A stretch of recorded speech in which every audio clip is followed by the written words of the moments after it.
আজ আমরা জানব সেই মহিষী নারীর কাহিনী, যিনি ফেরাউনের স্ত্রী হয়েও ঈমানের সাথে অটল থাকছিলেন, যিনি আল্লাহর কাছে দোয়া করেছিলেন, হে আল্লাহ, আমার জন্য জান্নাতে একটি ঘর বানিয়ে দাও। আল্লাহ তাআলা তার দোয়া কবুল করে তাকে কিভাবে জান্নাতের শ্রেষ্ঠ নারী বানিয়েছিলেন তা আমরা সম্পূর্ণ ভিডিওতে দেখব। চলেন শুরু করা যাক। আসিয়া বিনতে মুজাহিম স্বামী ছিলেন মিশরের অন্যতম শক্তিশালী সম্রাট ফেরাউন। সে দাবি করত, আমি তোমাদের রব। জনগণকে ভয় দেখিয়ে শাসন করতেন, তার কথার বিরুদ্ধে গেলে শাস্তি পেতে হতো।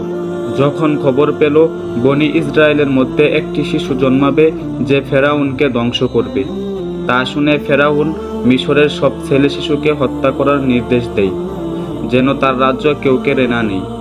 ফেরাউন ছিল অত্যাচারী ও অহংকারী শাসক এবং আল্লাহর চরম অবাধ্য। যখন হযরত মূসা আলাইহিস সালাতু ওয়াস সালাম আল্লাহর বার্তা নিয়ে মিশরে আসেন, তখন আসিয়া আলাইহিস সালাতু ওয়াস সালাম তা গ্রহণ করেন। তিনি বুঝতে পেরেছিলেন ফেরাউন মানুষ নয়, সে কখনো প্রভু হতে পারে না। তিনি গোপনে আল্লাহর ইবাদত শুরু করেন। তিনি বিশ্বাস করলেন আল্লাহ ছাড়া কোনো প্রভু নেই। ফেরাউন যখন জানতে পারে তার স্ত্রী ঈমান এনেছে, তখন সে ভয়ঙ্কর রেগে ক্ষিপ্ত হয়ে যায়। ফেরাউন তাকে হুমকি দিল, তুমি যদি মূসার রবকে অস্বীকার না করো তবে আমি তোমাকে চরম শাস্তি দিব। ফেরাউনের হুমকির পরেও আসিয়া আলাইহিস সালাতু ওয়াস সালাম আল্লাহর ইবাদত করতেন। তখন ফেরাউন রেগে ক্ষিপ্ত হয়ে আসিয়াকে ভয়ঙ্কর শাস্তি দিতেন। আসিয়া আলাইহিস সালাতু ওয়াস সালামকে দড়ি দিয়ে বেঁধে প্রখর রোদে ফেলে রাখা হতো। চাকর বাকর দিয়ে তাকে লাঠি দিয়ে মারতে বলা হতো, পাথর দিয়ে চাপা দেওয়ার হুমকি দেওয়া হতো। ফেরাউন বলেছিল, তুমি যদি মূসার রবকে অস্বীকার না করো তবে তোমাকে বুকের উপর বিশাল পাথর রাখা হবে। হাত পা বেঁধে আসিয়া আলাইহিস সালাতু ওয়াস সালামকে নির্যাতন করা হতো। রাজপ্রাসাদের চাকর বাকর দিয়ে অপমান করানো হতো। এত অপমান অত্যাচার সহ্য করার পরেও আসিয়া আলাইহিস সালাতু ওয়াস সালাম আল্লাহর ইবাদত ছাড়েননি। এই সব নির্যাতনের মধ্যেও তিনি দুর্ভাবে দোয়া করলেন, হে আমার প্রভু, আমাকে ফেরাউন ও তার কুকর্ম থেকে মুক্তি দাও এবং আমার জন্য তোমার কাছে জান্নাতে একটি ঘর তৈরি করে দাও।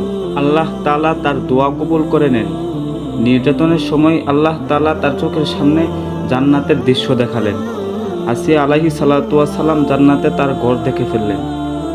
এরপর ফেরাউনের দেওয়া সমস্ত কষ্ট তার কাছে সহজ হয়ে গেল। তিনি শহীদ হলেন, কিন্তু জান্নাতে সর্বোচ্চ মর্যাদা লাভ করলেন। রাসূল সাল্লাল্লাহু আলাইহি ওয়াসাল্লাম বলেছেন, জান্নাতে শ্রেষ্ঠ 4 জন নারী থাকবে, তার মধ্যে একজন আসিয়া আলাইহিস সালাতু ওয়াস সালাম। নারীদের জন্য আসিয়া আলাইহিস সালাতু ওয়াস সালাম এক অমর আদর্শ নারী। ক্ষমতার চূড়ায় থেকেও ঈমান আঁকড়ে রাখা যায়। দুনিয়া বিলাসিতা নয়, ঈমানই সবচেয়ে বড় সম্পদ। সত্যের পথে ধৈর্য ধরলে আল্লাহ পাশে থাকেন। আসিয়া আলাইহিস সালাতু ওয়াস সালামের ধৈর্য ও ঈমান মুসলিম নারীদের জন্য এক মহান আদর্শ। আসিয়া আলাইহিস সালাতু ওয়াস সালামের জীবনী আমাদের শেখায়, আল্লাহর পথে ধৈর্য ধরলে দুনিয়ার কষ্ট কিছুই না। আল্লাহ চাইলে আমরাও জান্নাতের অধিকারী হতে পারি। আল্লাহ আমাদের সত্যের পথে চলার তৌফিক দান করুন, আমিন। ভিডিওটি ভালো লাগলে লাইক দিন, শেয়ার করুন। এমন ইসলামিক ভিডিও পেতে আমাদের চ্যানেলটি সাবস্ক্রাইব করুন।